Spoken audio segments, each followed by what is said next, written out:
Abdullah Jamshedpuri channel, like, comment, share, and subscribe. बिस्मिल्लाहिर्रहमानिर्रहीम अल्हम्दुलिल्लाहि रब्बिल आलमीन। आज का जो मसला है वो बहुत ही अहम और नाजुक मसला है। इसमें बहुत सारे लोग हद से तजावुज़ कर जाते हैं, इसलिए सही मसला का जानना ज़रूरी है। तो मुझे मुनासिब मालूम हुआ कि मैं आपके सामने मुकम्मल फतवा दारुल उलूम देवबंद का लफ्ज़ ब लफ्ज़ पढ़कर सुना दूँ।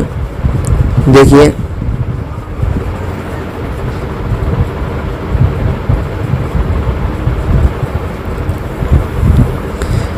सवाल, आखिरत में हमारे नबी करीम सल्लल्लाहु अलैहि वसल्लम के वालिद अब्दुल्ला और माँ आमना के साथ क्या हाल होगा?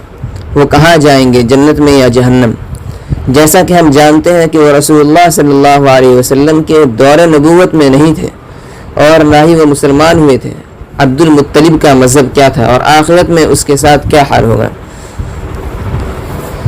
जवाब, बिस्मिल्लाहिर्रहमानिर्रहीम।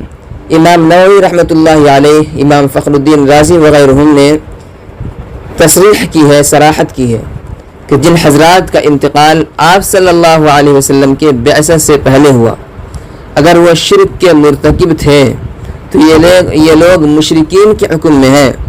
अगर शिरक के मुर्तकिब ना थे तो ये दो तरह के लोग थे। कुछ तो राहयाब हो गए थे, अपनी अक्ल से उन्होंने अपने खालिक को पहचान लिया था, मसलन कुस बिन साइदा और ज़ैद बिन अम्र बिन नुफैल। ये लोग तो नाजी हैं। दूसरी किस्म के वो लोग हैं जिन्होंने ना तो शिरक का इर्तिकाब किया और ना ही राहयाब हुए, बल्कि उनकी ज़िंदगी गफलत में गुजरी। उनके बारे में अक़वाल लोगों की बातें मुख्तलिफ है, उलमा की बातें मुख्तलिफ है। बाज़ नाजी मानते हैं, बाज़ गैर नाजी। अल्लाह से उम्मीद तो यही रखनी चाहिए कि हुज़ूर अकरम सल्लल्लाहु अलैहि वसल्लम के वालिदैन और दादा वगैरह आखिर ज़िक्र दोनों किस्मों में से ही होंगे।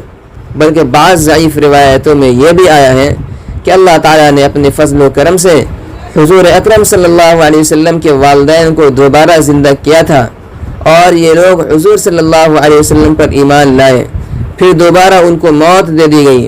बहरहाल आखिरत में हुज़ूर के वालिदैन, दादा वगैरह के साथ क्या होगा, इस सिलसिले में कोई क़त्ई और बुनियादी और मजबूत बात नहीं कही जा सकती और ना ही मुसलमानों को इसके दर पे होना चाहिए, इसलिए कि यह कोई अक़ाइद से मुताल्लिक़ मसला नहीं है कि कब्र में पूछ गछ होगी।